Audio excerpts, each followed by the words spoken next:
Oh my goodness. So I'm 30 days out from a year since I've recommitted my life to the Lord. Whoa, how fast did that go?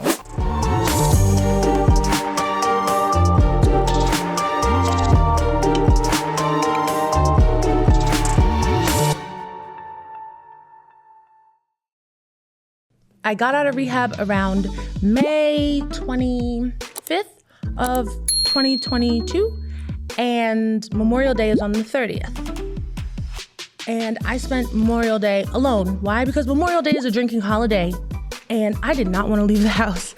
I was like, no, there's too much temptation out there. I can't do it. So I stayed home. And around that time, I just kept hearing the Kendrick Lamar verse from the song,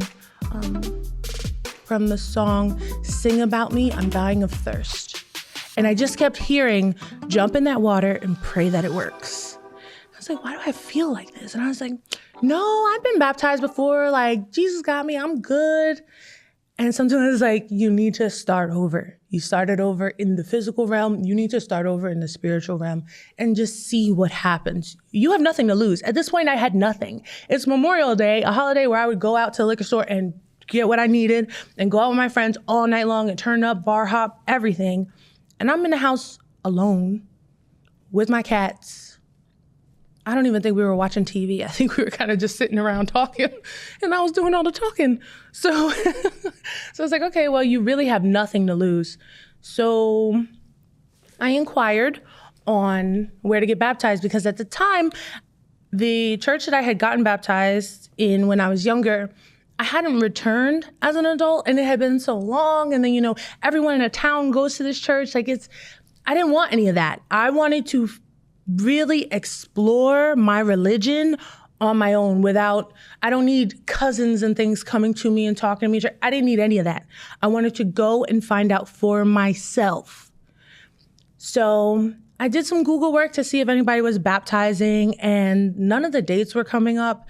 There was this one church I had heard about. It's called Liquid Church, and they do baptisms like on certain dates throughout the year.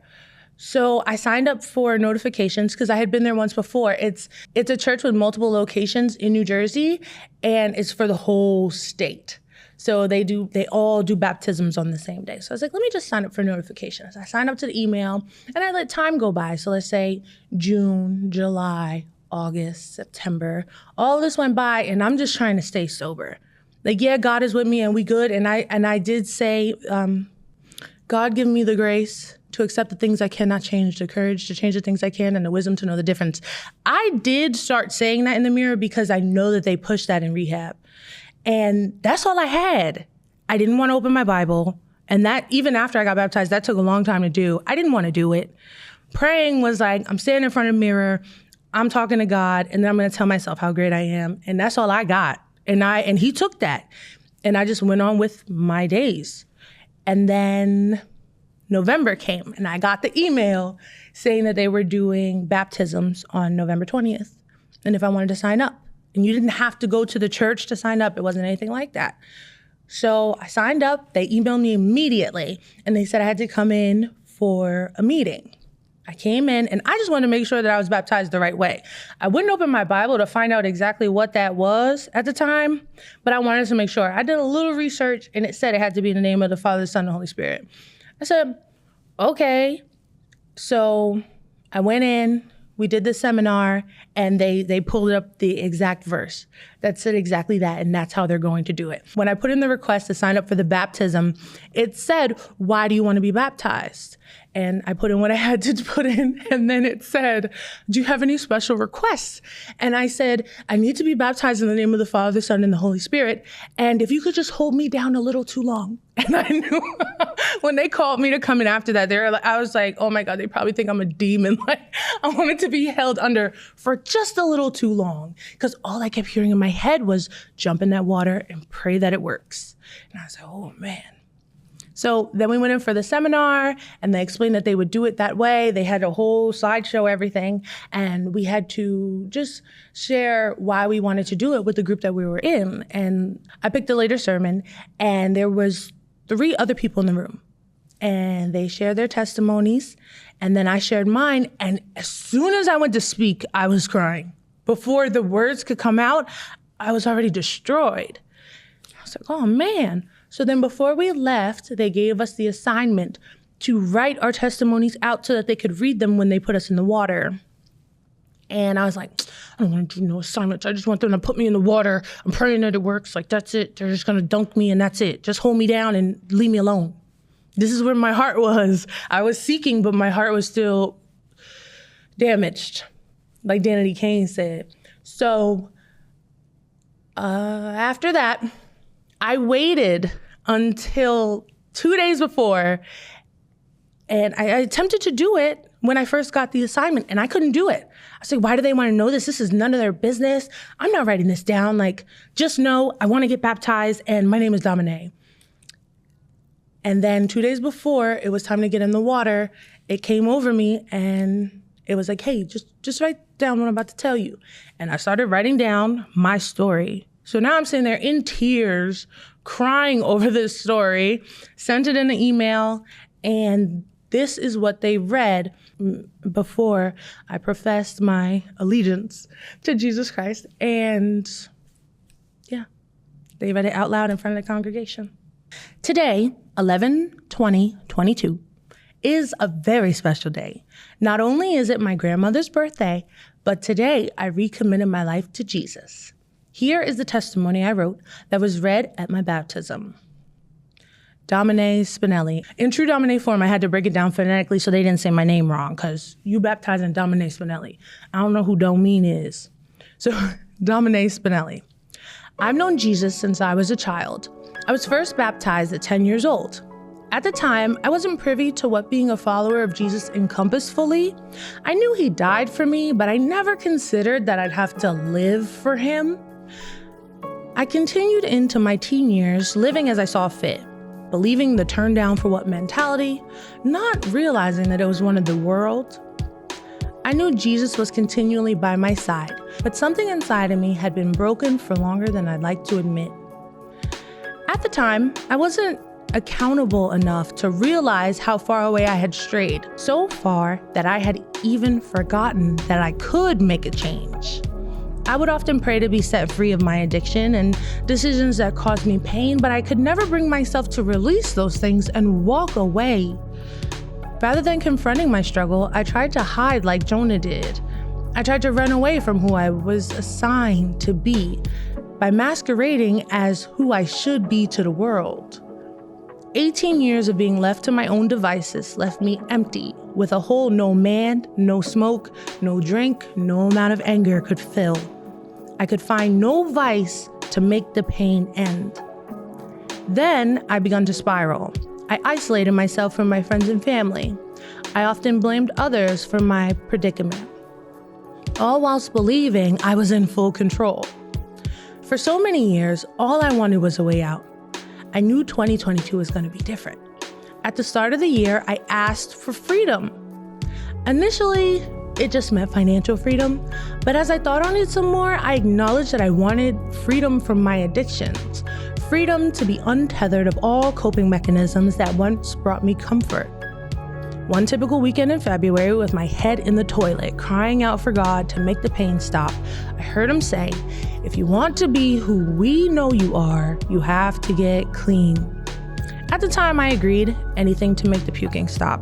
Anything to get me off that bathroom floor and into my bed for the night. I went back to my ways shortly after, but the conversation stuck with me. A few days later, still indulging, probably drunk at the time, I decided to do a little more research on rehabilitation centers. After many Google searches, something told me to go on TikTok and try a hashtag. After scrolling for a while, I found a young lady's rehabilitation review that changed everything. I did some research, called the number, spoke to a liaison, and from there, God took over. 5 weeks later, I was on a flight to the beautiful rehabilitation retreat, paid for by my insurance, and my life hasn't been the same ever since. Not only have I been released from my addiction, but I received help on some situations that led me to that place. I am over 200 days rehabilitated of alcohol and marijuana, and even gone so far as to stop smoking tobacco. I have been set free, and only God could have done something like this in my life.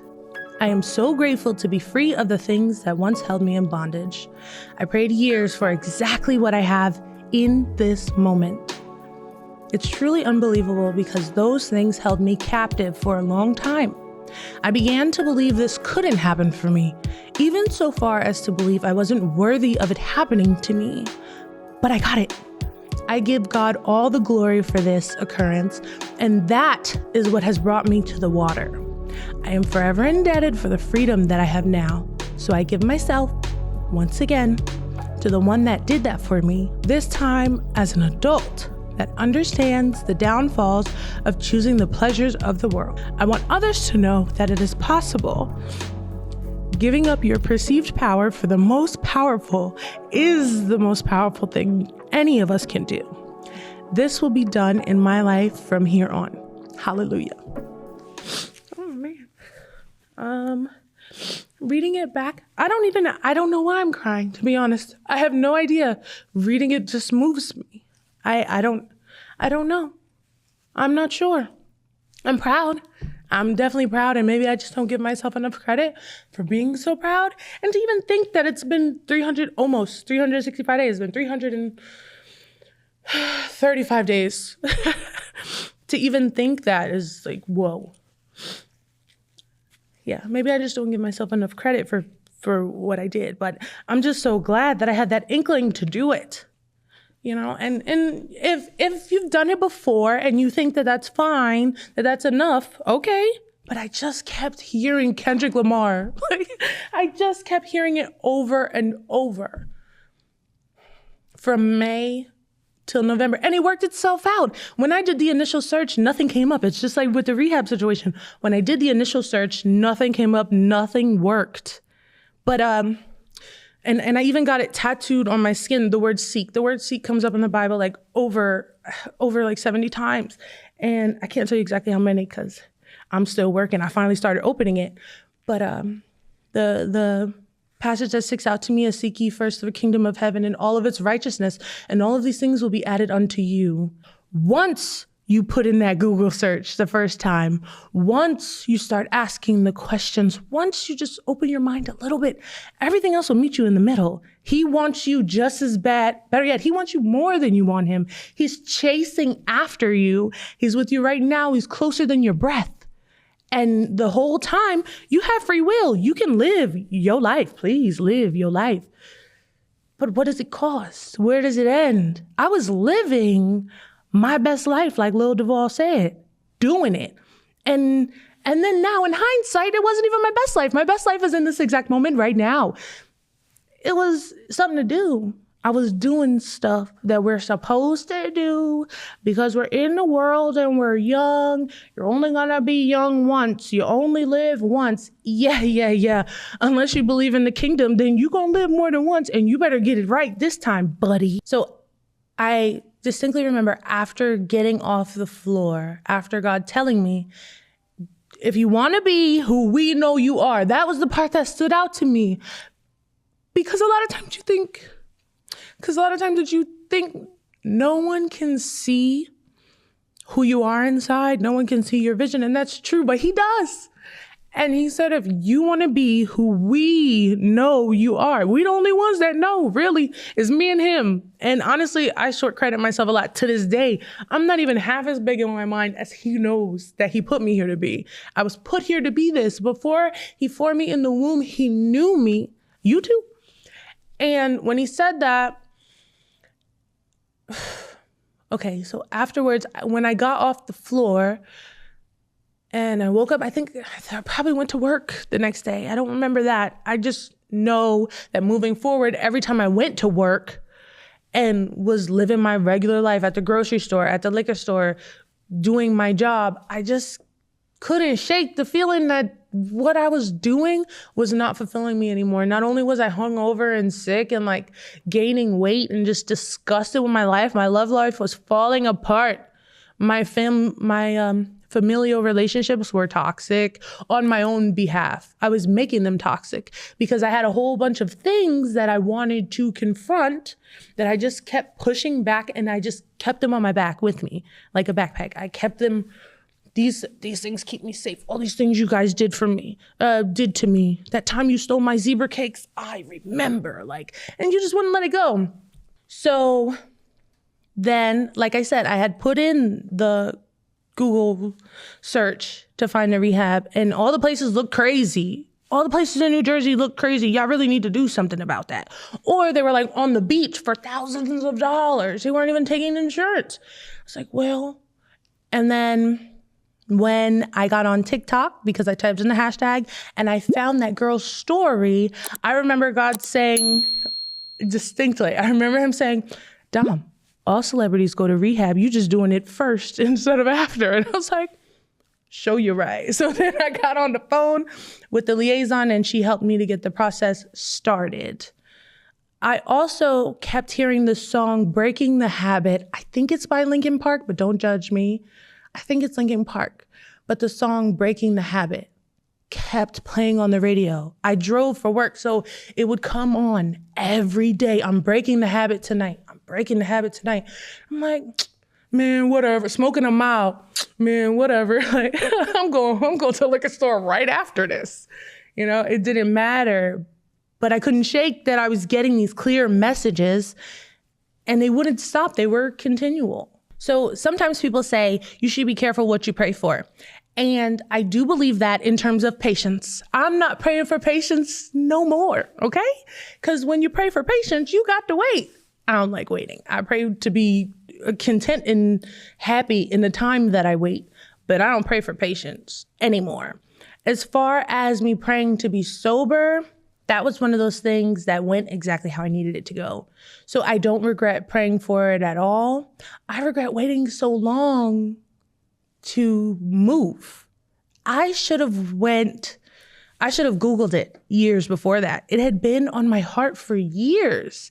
I saw myself not smoking anymore, not drinking anymore. I saw it in my mind years before that, at the club, in my mind, clearly. One day I'm not going to smoke anymore. I'm going to get free of this addiction. I'm never going to smell like smoke again. I'm going to smell like the perfume I pay for. Because, perfume is expensive, y'all. And these days, to actually be free of it and to actually smell my own perfume. I walk too fast. I smell myself and I'm like, yes, I know I don't smell like a Black and Mild. I know I don't have liquor on my breath. You going to smell this Dentine Ice. So the song I picked for this segment is Sober by Pink. It came out in, I think, 2008. So I was in the 8th grade. Don't start doing math on my age. I was in the 8th grade. And I always knew all the words. I like music, so I really pay attention to the words. You're not just about to feed me gibberish. I'm going to hear what you're saying because I want to sing it back. And the other day I was in the car and it came on. And I'm like, yeah, I do like this song. And I am sober now, so it hit different. Just knowing the title hit different. It's like, okay, I'm going to let it play.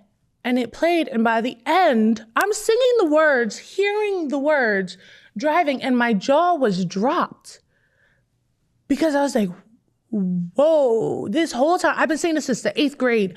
You're telling me I was singing about being in pain from an addiction since the 8th grade and the feeling of overcoming the addiction?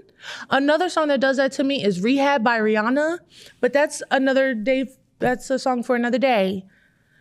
Okay, I'd like to read the lyrics.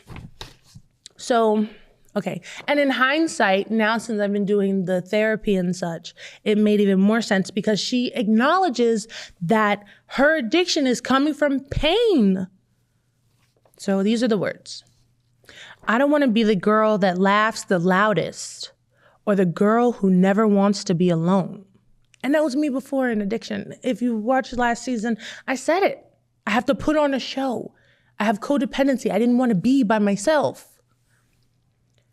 I don't want to be that call at 4:00 in the morning because I'm the only one you know in the world that won't be home. I said that last season too. Having that little sneaky link that you call mad late because he up too, just as drunk as you are. The sun is blinding. I stayed up again. Oh, I'm finding that that's not the way I want my story to end. Chorus says, I'm safe up high. Nothing can touch me, but why do I feel this party's over? No pain inside. You're my protection, but how do I feel so good sober? I'm safe up high. It's talking about consumption, being high, that feeling that we all seek, that sometimes you don't know how to stop after you get up there a little bit, and that leads to getting sick. Verse 2, I don't want to be that girl that has to fill the silence. The quiet scares me because it screams the truth. Please don't tell me that we had this conversation. I know we did, because I won't remember. Save your breath, because what's the use? And I spoke about that too, about how I would have conversations with people and have no idea. To this day, I've had some phone calls, I've sent some text messages that I have no recollection of whatsoever.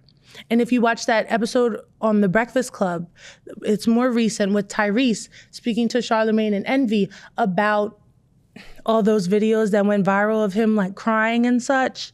He talks about how he was on pills to where he was calling people and posting these videos. He has no recollection of it. To this day, he doesn't remember. He says it wasn't him. He acknowledges that his body did it, but his inside was not there. It was just blank, making calls and doing stuff to feel a feeling. Now, even though I don't know, I think he said he didn't have an addiction, but okay. I don't want to be that girl that has to fill the silence. The quiet scares me because it screams the truth. On Genius, it says, in silence, one's thoughts and ultimately reality come back to the surface.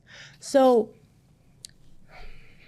if you have ever had those days after a bender, and you can't drink because your body won't let you, because you're going to be sick. You probably can't eat either. And you're just stuck in the bed. And you're saying to yourself, why did I do this again? Why am I going through this again? That's what you do first. First, you beat yourself up about it. Hopefully, then you move on to the step where you tell yourself you're going to be okay and you're going to get up. But then throughout that whole day, because you're bedridden, most likely, you think about all the things, all the battles that you fight in silence, that you have fought in silence, that you never bring up, and you just beat yourself about it. But you never correlate one to the other unless it happened immediately before the consumption. And even then, you don't say, oh, I use drinking to cope. You say, oh, well, I deserve this because I had a hard day, right? Right. Everything that had been avoided through partying and drugs comes crashing back. And she's in a great deal of fear. It says the quiet scares me because it screams the truth. So it's not just you recollecting all the things that happened to you, but just like the fear that takes back over you. Oh my gosh, am I a monster? Am I not forgiven? Is it gonna be like this forever? What did I do? Did I ruin my relationship? What happened last night? And then the chorus says, oh, the night is calling, and it whispers to me softly, come and play.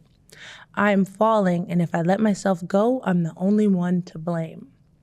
How many times do you know you're supposed to stay home? And soon as you know people gonna be at the club around, you start feeling it at like 8:30, which you probably brush it off. But by 9 o'clock, 9:40, you like, nah, I gotta get out this house. What you mean? It's Friday night. I gotta go out. Or that one friend calls you and now you out in the streets doing stuff you don't have no business doing, spending money you know you don't have no business spending, driving your car that you know you're a little too inebriated to drive, and possibly sleeping with that guy that you said that you cut off last week, right? When you were sober. Yeah, that part. Then the chorus goes again. And then it says, coming down, coming down, coming down, spinning round, spinning round, spinning round, looking for myself sober. Coming down, coming down, coming down, spinning round, spinning round, spinning round, looking for myself sober. The coming down is like the mental breakdown part.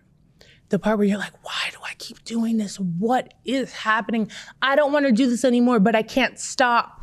That's the coming down, and you're crashing. And it might even happen to you during the week when you're not drinking. If you only drink on the weekends, like Friday through Sunday, around like Tuesday or Wednesday, you start to crave or fatigue. You start to feel anxiety because you're like, oh no, I'm not gonna drink Monday through Thursday. You start to get all these feelings, and that feels like coming down. And if it gets too bad or something goes wrong in your life, you're probably back at the liquor store on a Wednesday or a Thursday. Because, Thirsty Thursdays, right? When it's good, then it's good. It's so good till it goes bad. Till you're trying to find the you that you once had. I heard myself cry, never again, broken down in agony, just trying to find a friend. And that part hurt. That part hurt. Because that's the vulnerable part. That's the part that you're avoiding this whole way through, is that really you just want someone to talk to about it. And it doesn't have to include drinks when you talk to them about it. You want to let it go. You want to get it off your heart. And every time you consume, you're really just making it worse on yourself. Especially when you're running away from the problem. Oh my goodness, you just make it so much worse on yourself because you drink more. You drink harder alcohol. You're going out more. You're having more sexual escapades and stuff because you're trying to run away from what's hurting you. So sex is gonna make me feel good. Drinking more alcohol is gonna make me feel good. Smoking more is gonna make me feel good. Being with these people I have no business being with in this place that I no longer fit into anyway. Having conversations that are not growing me, and even if they are, I'm not gonna remember them tomorrow. They're all just making it worse. It's just making it worse because you can't run away from yourself. Do you ever get so drunk to where you're in the bathroom and you're looking at yourself in the mirror and the whole time you're like, what are you doing? You know you're not supposed to be here. You know you're not supposed to be doing all this. Girl, bye. I'm not even using Eugene no more. He's using me. Yeah. You ever get into those conversations with yourself in the bathroom where you're like, man, what am I doing? Or when your little guy friend that you hit up, he doesn't hit you back, or you see him at the bar with someone else and now you're really mad. So you were upset when you went to the bar. You went to the bar because it's gonna make you feel better. Then you get there, you get that text message, or you see him doing something because y'all not committed anyway. And you see him doing something, then you feel worse. Now you're consuming more. Now you're just doing more. You have to be more. You're trying to prove yourself. So now other guys have to buy you drinks. Now you're flirting and mixing, and you might go home with them. Yeah, it happens to everyone. It happens to a lot of us. And we try to tell ourselves, oh no, it's because we're living our best lives. But like, is that what your best life looks like to you? Does it feel like that when you wake up in the morning? Does it feel like your best life when you leave his house in your club clothes at 5:30 in the morning? And you see the people at the bus stop going to work and you walking past them? Yeah, I've been there. You ever leave a house at 5 o'clock in the morning after a bender and like you can't even put your shoes on because like your feet swell up? Yeah, I've been there. So I'm just saying. This episode is dedicated to my Uncle Dennis, and he is genuinely missed. Uncle Dennis was the youngest of 13, and he lived in every state, Milwaukee, Arizona, Florida, Atlanta. He lived everywhere, but he always made time for his family. He was at the important events, and he was so willing to give the shirt off his back. And I remember being a kid and him coming around and just giving us love. And spending the time. Sometimes that's all it takes. I remember he took us for one weekend, and that's how we got the Goofy movie. He bought us the Goofy movie, my favorite movie to this day. He bought us the Goofy movie, and we just stayed and watched it, had some snacks, and had a good time. I think then he took us to like the Smithsonian Museum or something, and bought us little silly things in the gift store, whatever we wanted. And it wasn't about the things, it was about the time. Especially as little girls who, at the time, we didn't have a stepdad, so it was just us and our mom. And he spent the time. Having a man around and spending the time is very important. And he didn't want anything from us. He literally just let us be kids. And he was silly too. He did a mean Count Dracula impression from Sesame Street, you know, one cookie, ha ha ha. Yeah, he used to kill that. We love that. He used to make peanut butter jelly sandwiches and stuff. So I dedicate this episode to him, and I just thank him for spending the time. He didn't have to. He didn't have any kids. And he would spend the time with us. And he just made sure that we knew that we were loved. So I dedicate this episode to you. And I know you're watching it. You're probably close. And thanks. If you're struggling with addiction, you're not alone. That's first. You're not alone. And understand that it's not just the consumption of whatever your DOC is, drug of choice. It's not just about the consumption. It's about why you're doing it. Now, understand that sometimes your last time could really be your last time. So be easy with yourself. But I'm not telling you to walk away cold turkey. What I'm telling you to do is seek. Try to find some help. Type it in your Google search. Get it as part of your algorithm, and the rest will be done for you. Open your heart and just take the first step. You don't even have to put your foot down. You just got to move in that direction, and it'll meet you in the middle. I'm curious, what's been your sober soul food? Faith? Therapy? A mix of the two?